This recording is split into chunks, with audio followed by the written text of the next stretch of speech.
Yes, Chair, we are now live. The meeting is now live. Perfect, thanks Clifford. So welcome all to Cabinet Procurement Committee this evening. This will be my last meeting for a little while because in a non-virtual world it would be very obvious that I had a baby bump, but in a virtual world that's slightly less obvious. So I will be disappearing for a little while. I'm sure the committee will run much more smoothly in my absence, but in case I forget at the end, just to say thank you to all the fantastic officers that I get to work with doing CPC.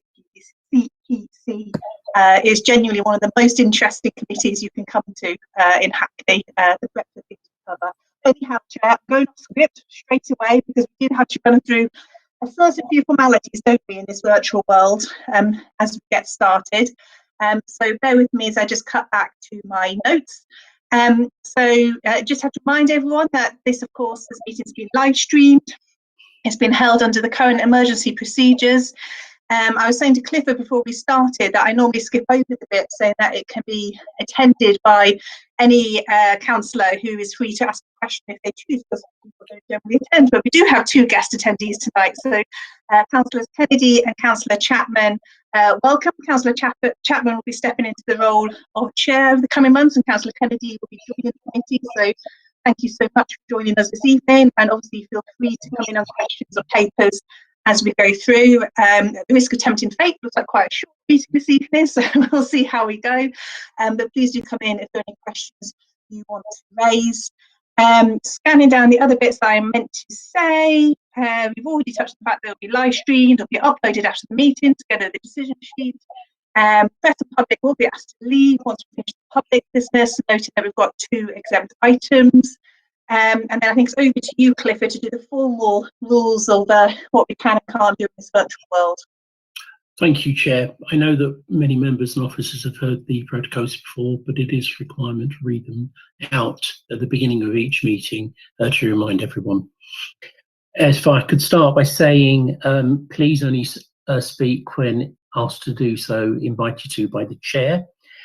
If all but our participating members could keep their cameras on during the proceedings, unless you have particular difficulties with bandwidth, and therefore you'll remain with your camera off.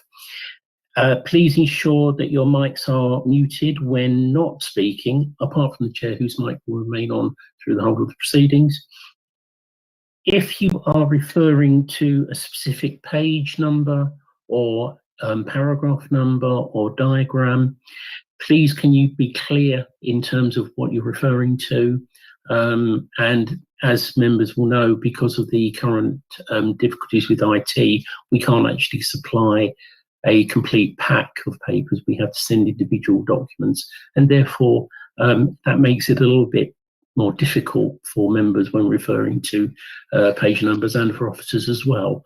So if I could ask that everyone be patient and take their time in order to allow for very good participation.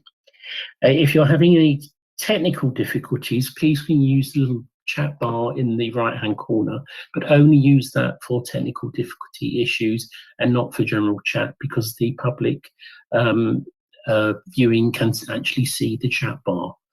And if there is any persistent disruptive behaviour, the person concerned will be removed from the proceedings and will not be allowed to return.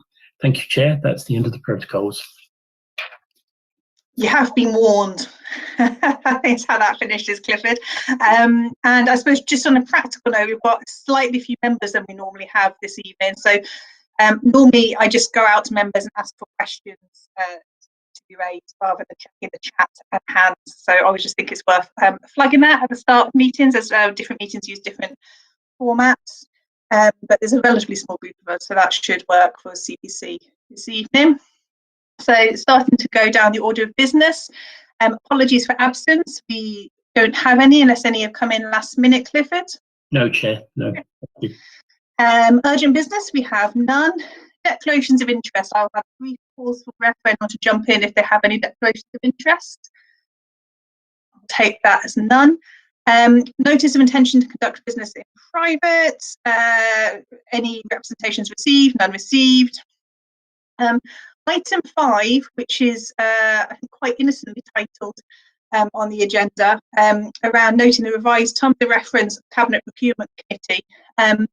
Without wanting to preempt future Cabinet papers, but this is effectively amending the terms for the committee to take into account the insourcing work that the committee now reviews, and to formally put that into our terms of reference. So I'll leave it there. I know there's plenty we can say, but I'm going to suggest to colleagues that we save that for Cabinet, and it's coming next Monday.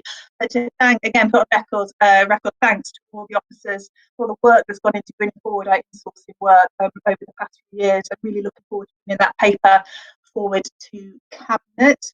I've got down here that it's just to receive and note. Is that right? So you just need a round of us saying noted. Noted. Noted, Chair. Yeah, thank you all. So item 6, questions, deputations, petitions. Still none received. Councillor Chapman, I've lived in hope throughout my time at CPC that we will one day have a question, deputation or petition. So who knows, maybe in your time as chair, you'll see that happen. Unrestricted minutes, item 7, unrestricted minutes of Cabinet Procurement Committee on 18th of January. Can I ask members to unmute and agree, please? Well, provided you're happy, obviously, if you've got amendments and changes. All agreed, thank you. And it's an agreed from me. Agreed. Thank you all. And then we've got item 8, which is provision of extra care for Limetree Court and St Peter's House, which is a contract award. I always forget to do this. I'll do this right now, which is to advise there's an exempt appendix. So if members want to discuss the exempt appendix, they need to wait for the end of the meeting. And then we've got Sharon here to introduce the paper. And Sharon, I think you're having internet issues, aren't you? So you're going to be audio only. You have all of our sympathies. There's nothing more stressful in this virtual world than having internet problems. So provided the internet holds enough, if we can hand over to you to introduce the paper. Okay, thank you. I'm hoping everyone can hear me, but can't see me, so I do apologise. We can hear you, and to reassure you, Sharon, we'll come in and let you know if the signal goes at any point. Okay, that's brilliant. Thank you. Today's paper, we're asking Cabinet Procurement Committee to be asked to agree to award of a contract via direct negotiation for the delivery of care and support at Limetree Court and St Peter's House extra care schemes. The council is currently obviously responding to the major challenges, including the COVID pandemic, and this contract is currently required to ensure a safe and effective service can be delivered. Limetree Court and St Peter's. Limetree is based down in Stamford Hill and has 44 units, and St Peter's is based Bethnal Road in Stoke Newington, and that has 39 units, but 13 are assigned to adult social care. As I've said, the Procurement Committee is recommended to award the contract for extra care service at Limetree. This is for the duration of 2 years, retrospectively commencing on the 1st of April 2020, with an option to extend for a further year. In the reasons and descriptions in section 5 of the report, it explains the actual process that the council's long-term aim, medium and long-term aim was to ensure that to look at insourcing the care provision that was based down there. We did go out to tender in 2019, however, it was unsuccessful, and therefore we have because of this, and also to do with the pandemic and also other challenges we face, we're requesting that the actual Cabinet Committee consider if we could have the 2 years contract with that option to extend for a year. I know that everyone's read the report, so I'm just, if I could field questions at this time, or is there further information? The value of the contract is a yearly contract is 466, and for the lifetime, if we actually go for the full extension of the life of the contract, is 1.398. So if I'm open, I was going to say I'll open for questions now if anyone wants any clarity with regards to any questions, or they've highlighted in the report that they need any further explanations around. Brilliant, thanks Sharon. I know I've got a couple, but I'll see if colleagues want to come in first. So Deputy Mayor Bramble, so you're indicating to come in?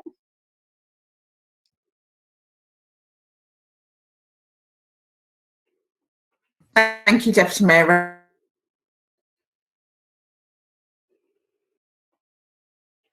Well, Deputy Mayor Bramble, I think you're having some connectivity issues Can't at your hear. end. We've lost you. Sorry, I can't hear. So much for the pin in terms of the.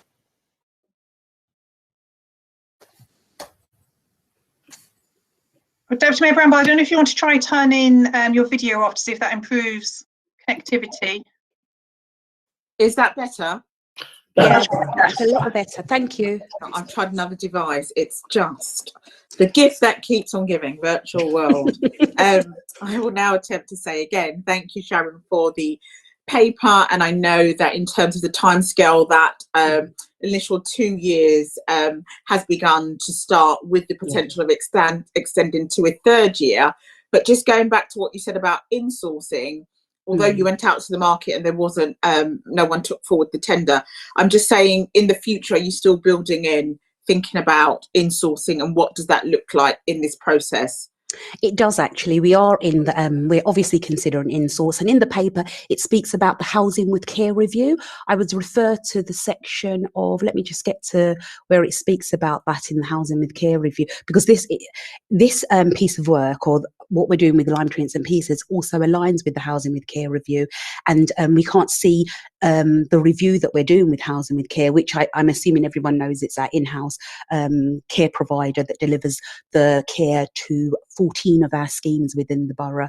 So we're doing a review of that particular housing care, but this also, having this contract will go alongside the review, so it gives us time. So we will definitely, so you've got to see, when we look at the review, we are taking on board Lime Tree and St Peter's when to look at with the consideration for provided services, which is our in-house care provider, to be a provider delivering the care within those schemes. So most definitely, and I'm just trying to refer to the action section of the report that highlights about the housing with care review. Just bear with me and I can give you, yes, it's 5.14, the current timeline for the housing with care review. As you can see, the table in that section talks about what we are doing. I actually sit within the project team for that review, and Lime Trees and St Leaders is a particular work stream that we're looking at, and we're looking at how provided services would look at as an option to bring it for that care to be provided by the council's own care team. Does that answer your question, Councillor Bramble? It does. Thank you, Sharon. Thank you, Chair. Brilliant. Thanks, Deputy Mayor Bramble, and thank you, Sharon, for your answer. I was likewise going to pick up on insourcing, and I suppose it's only right I repeat I was going to say friendly warning. I don't think it's a warning. Everyone knows the committee is interested in insourcing now. And our hopes that when it's set out as an option that's been explored, provided obviously it follows the process that'll be set out in the policy coming to Cabinet next week. But you know, I hope that it looks like insourcing can progress this when it comes back to this committee. So like I say, friendly warning is not quite the word. It's, we reiterate it each time. Councillor Woodley, is another committee member, did you want to come in? No, I think it's a very clear paper and very much support it. There was a question, I suppose, around the monitoring during the life of the contract to ensure that our sort of ambition here will be realised. And if you want to elaborate, Sharon, on that sort of monitoring process, but otherwise I think it's very clearly set out. Thank you. Thanks. The monitoring is done on a quarterly basis. It sits within my current commissioning portfolio, so I am the lead commissioner with this particular monitoring. So the provider provides quarterly monitoring information on the quality of care that's been provided, as well as the number of calls and unplanned care calls that are being delivered, because we're particularly wanting to know about the unplanned care calls because of the 24-hour provision that's based down there. So therefore you have those individuals that are placed in the scheme that have their planned care that is agreed by adult social care, but then we have to see if we're utilising the workers that are placed there in the when the care isn't being delivered, because you won't get care all the time. So in those times we have to monitor when maybe a resident calls the care worker because the alarm has gone off. So that monitoring is really important, because that will feed into when we look at the insourcing element of it. So we do monitor, as I said, a quarterly basis. I have contract meetings with the provider, and if there are issues, they are addressed immediately to get so any how can I So if there are issues with the provider, they're addressed immediately, and an action plan is put in place. We monitor them as we monitor our home care providers. Basically, that's what I'm trying to say. So on a quarterly basis with the workbooks. If that's answered your question, Councillor Woodley, I don't know if it has. That's very reassuring. Thank you. That's it. Sorry, I've gone a roundabout way to get to that, but we do monitor them. Sorry. Brilliant. Thanks, Sharon. Thanks, Councillor Woodley. Councillors Chapman and Councillor Kennedy, I know you're joining tonight as observers, but you're very welcome to come in if you've got any questions in this paper. Thank you, Chair. If I could just ask about, it contains the possibility of extending for a further year. I just want to check on the process that would go through before that extension is agreed to, because obviously the committee would like to see progress on insourcing in that period, and would want to know why we weren't able to, obviously there may well be reasons, but why we weren't able to insource at that stage. And it's not automatic, is it, or will there be some reference back to us or another body? No, it won't automatically extend. We'll have a contract review at the end in reference to that, and there will be break clauses within there, so it won't automatically extend. And with any contract that you manage, is that you have a yearly contract review meeting with the provider. So if I'm understanding Councillor Chapman, you're asking whether it would automatically extend. We won't automatically extend it, but we'll also have to see how the Housing with Care review is going, because we are looking at this alongside that. And where, with regards to the questions raised about insourcing, that is an option we are considering through the Housing with Care review. So you see Lime Tree and St Peters as a contract being awarded, but you've got to also take on board that there is a Housing with Care review, and is looking to look at the options on whether we can insource the provision down there. But we have the Housing with Care portfolio currently contains 14 schemes, 10 schemes that are 24-hour care delivered, and 4 schemes with non-24-hour care. And then we've got the 2 schemes, Lime Tree and St Peter. We have to, when we're doing the review, we're considering as a whole the whole 16. So yes, I hope that's answered your question, but it won't automatically. Then we have to look at how we how we're going with the project around the Housing with Care review. I don't know if I've answered your question, but you have to a large extent. But can I just check about this committee's involvement in any decision to extend it? I mean, I think we'd want to be satisfied that we'd done everything we could with regard to looking at insourcing before that happened. So. Okay, all right. I don't, yeah. If helpful here, and Rotimi is preempting me because I was about to suggest, Councillor Chapman, that this applies, obviously it's frequent, or I think always in our contracts, the option for those short-term extensions. But I can appreciate your particular interest here because the insourcing commitment contract up to date. But this feels like a process question where it might be helpful to bring Rotimi in if that helps, Sharon. Yeah, that would be because, Thank you, Chair. I think the main thing really is, Councillor Chapman, once the extension is agreed in terms of this paper today, the understanding is that yes, you're providing that authority for them to go ahead with the 1+1 or the 2+1. So if at the end of the second year, which is next year, March, they haven't concluded the work around insourcing or reprocuring of the contract, then automatically they will extend the last year they're asking for. So they wouldn't have to come back to this committee. And that's why they kind of package it in terms of the recommendation that is set out in the report. But if I can come in, if helpful, what we have done on similar reports previously, and it varies report to report, is suggested that an update come either to this committee in the form of a note, or to other parts of the council, aware that there's trying to avoid duplication and officers having to report into too many different places, or that an update goes elsewhere. So perhaps could make that note in the minutes, Clifford, for this particular report, of councillors seeking an update in, I think that was 12 months' time was the suggestion, was that right? And perhaps at the chair's discretion, with a steer from the relevant cabinet member, which is Councillor Kennedy, is the most appropriate place for that to be taken, because we appreciate officers' workloads and the amount of reporting and governance involved. Sharon, does that work for you? Yeah, that's fine. That's absolutely fine. I hope Denise is here, the director, so I'm saying it's absolutely fine. I hope that's okay. It's fine. Yeah. Thank you, Chair. Thank you. Yeah, sorry. And Councillor Chapman, that works for you as well.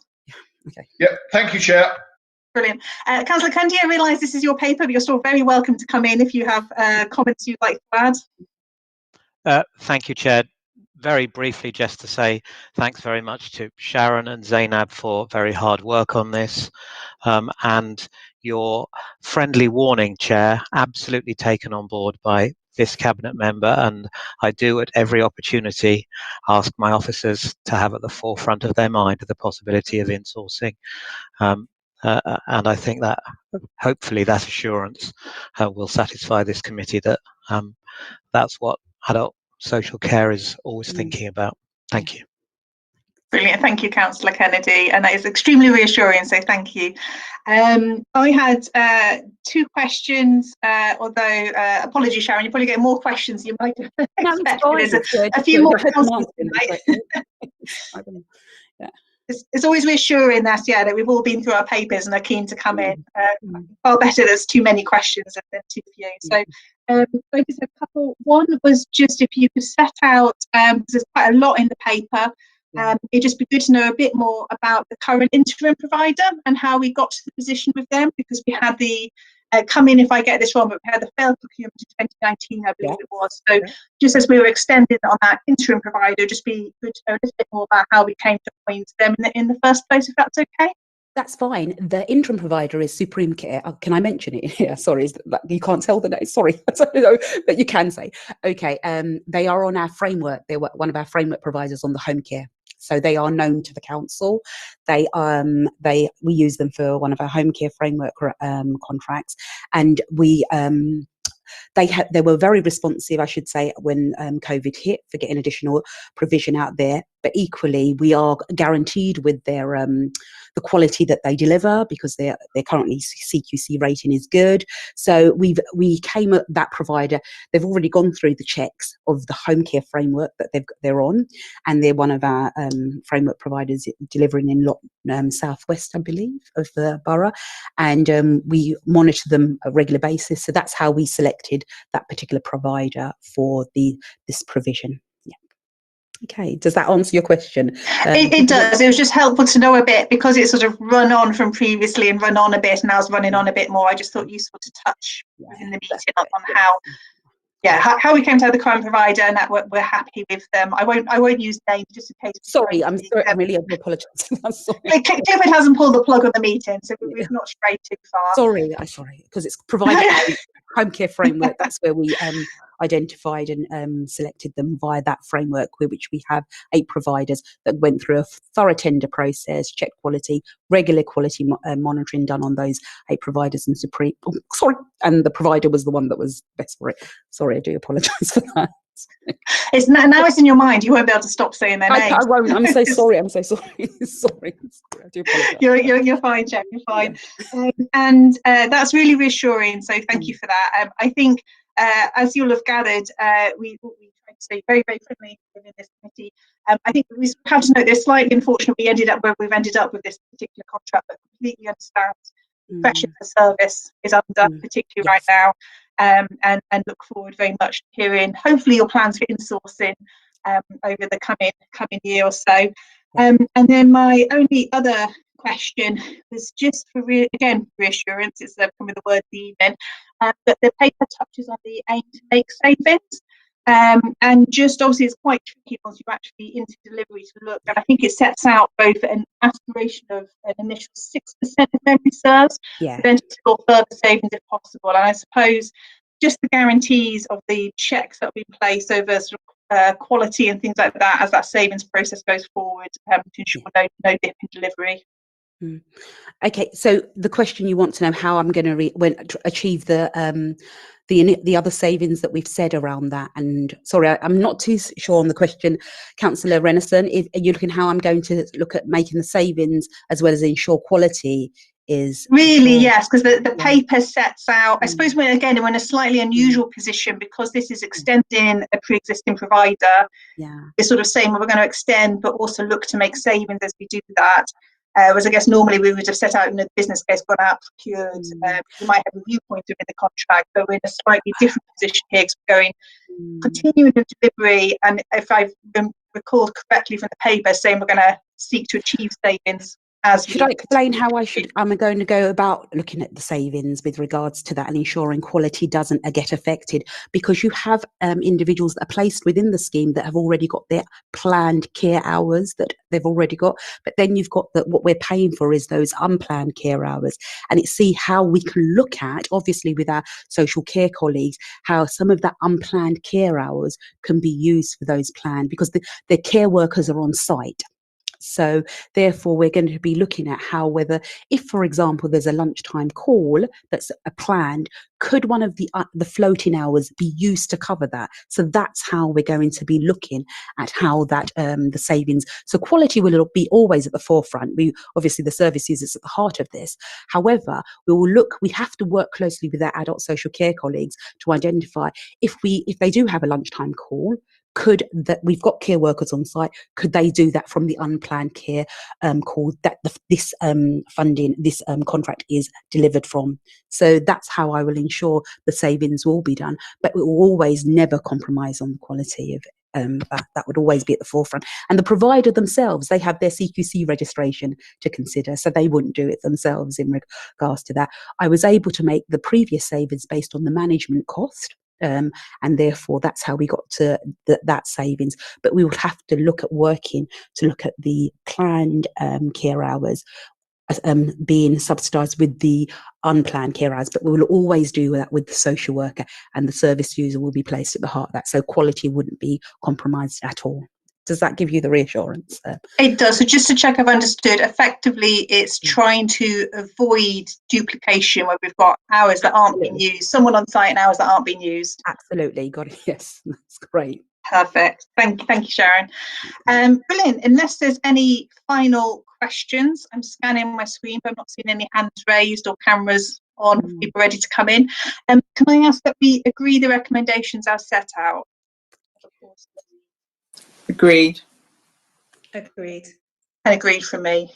Brilliant. Thank you, Sharon. You're welcome to stay, as is Denise and anyone else who's joining for this paper. You're welcome to stay until the end of the meeting. You're also welcome to go off and start your evening. So thank you very much. Thank you, and I do apologise, but yes, I've got to go. I would love to, but I've got to go. Thank you so much. Completely understandable. Thanks, Sharon. Bye. Bye. Which brings us on to item 9, which is provision of temporary workers.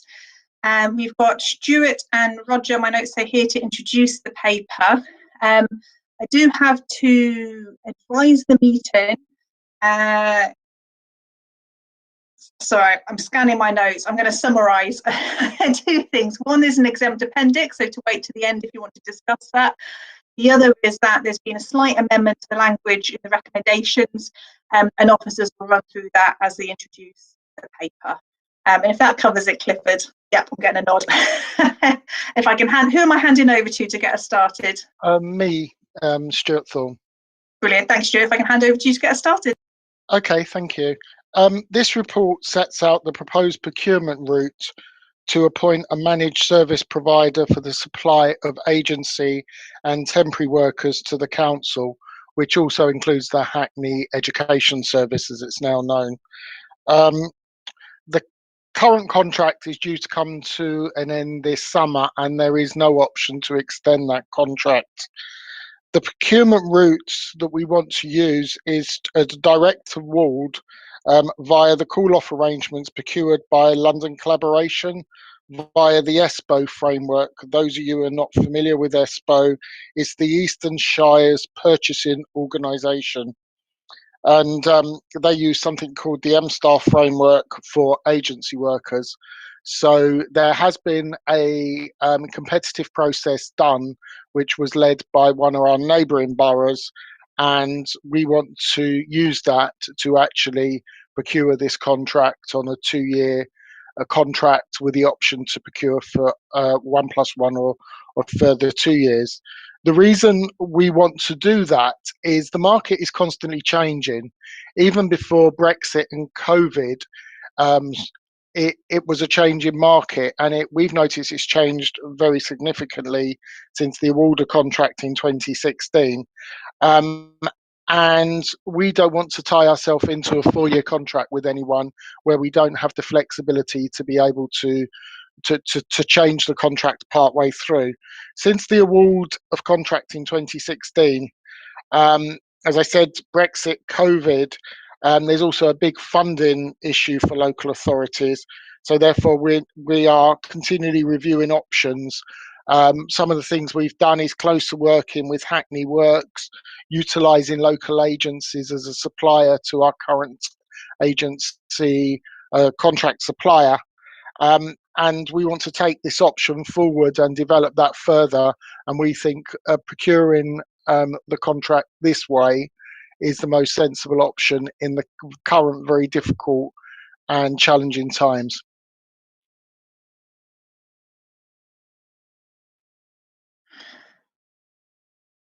Brilliant.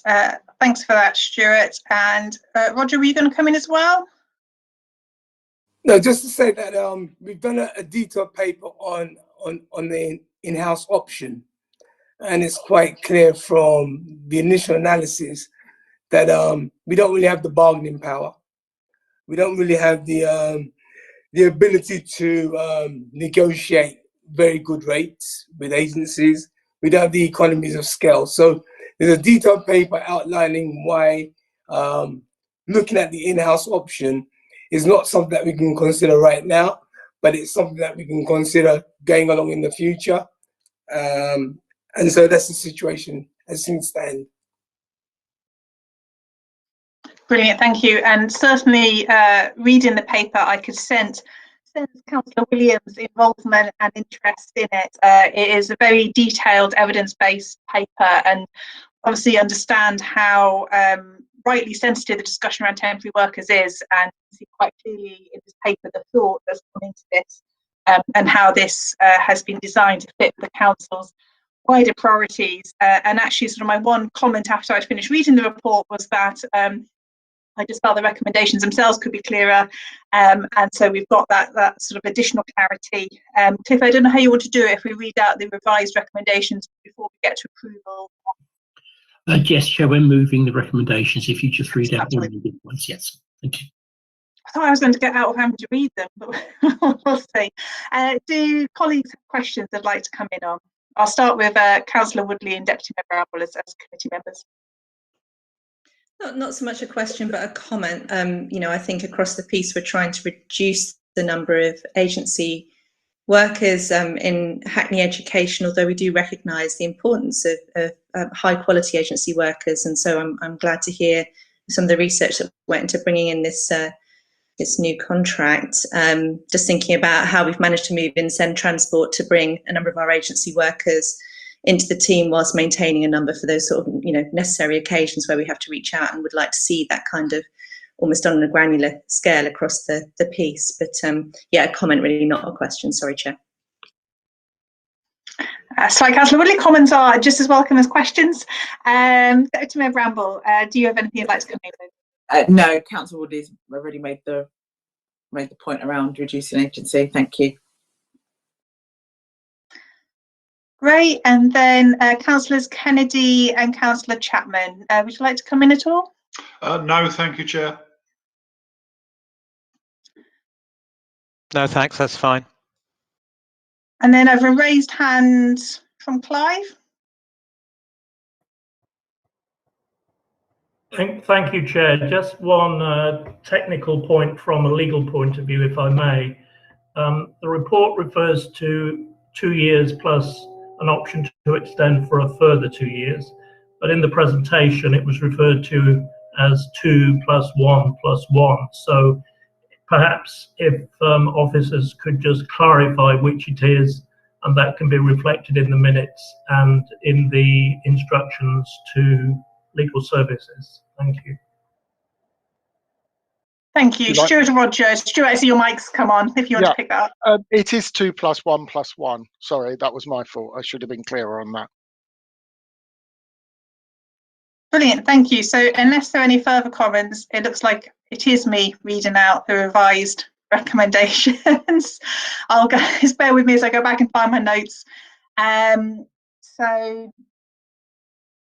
if I can ask members to agree the amended recommendations 3.2 and 3.3 as follows. So 3.2, agree the procurement strategy detailed in this report, which is to appoint an agency staff service provider by direct award process by the London Collaboration Call-Off contract awarded under the ESPO M*3 framework. 3.3, approve the appointment of Matrix SCM, the council's incumbent supplier, as a service provider, brackets neutral vendor, for an initial term of 2 years and with provision to extend the contract for 2 years subject to satisfactory performance. Having just read that and gone completely blank on what we just said, is it 2 + 2 or 2 + 1 + 1? Is that correct? That'll be 2 + 1 + 1. So I need to further amend the amended recommendation there. Yes, if I can just repeat the last line, if that is okay with everyone. And with a provision to extend the contract for a further 1 + 1 years subject to satisfactory performance. I'm seeing nods. We've made it. You can see why I was keen not to be the one to have to read that out. In which case, can I ask members to come off mute to agree? Agreed. Brilliant, thank you. Officers, you're very welcome to stay to the end of the meeting, very welcome to go. The end of the meeting will probably be in about 30 seconds, but absolutely your decision. So just scrolling down the rest of the agenda, item 10, thank you. Item 10 is now coming to CPC on 8th of March. Item 11, we don't have other unrestricted business considered to be urgent. Item 12, please note dates of Cabinet Procurement Committee for the remainder of the 2021 municipal year. 13 requires me to exclude the public and press, but I don't think I need to do that because in the exempt part of the meeting, it's whether we want to discuss an item 14, the exempt appendices regarding extra care for Limetree Court and St Peters. Item 15, provision of temporary workers. I'm going to give a brief pause, but I'm assuming we don't, as we've agreed those items. Very brief pause. And item 16 is any items of exempt urgent business, of which we have none. And that brings us to the end of the meeting. Chair, yes, if I could, you sort of preempted your departure at the beginning of the meeting. If I'd like to just take the opportunity to thank you for your role as chair and all that you've done in your role as CPC and leading this piece of work. I want to commend you and the work you've done with officers and what Hackney is doing around insourcing. It's a very innovative and creative piece of work. It shows when Labour is in power locally, what you can do and can deliver despite what's going on nationally. And I'm very, very proud to work alongside you. We want to wish you well with your new arrival and look forward to welcoming you back, and we welcome the work with your predecessor in the interim, so take care. Thank you, Deputy Mayor Brown. But you see how I nearly managed to get away with that by neatly closing the meeting before there's any chance.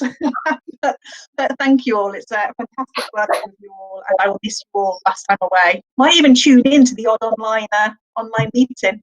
See how you're getting on. But brilliant. Thank you all. In which case, that's us done for this evening. Thank you very much, and have a lovely evening, everyone. Take care. Bye bye. Bye. Thank you.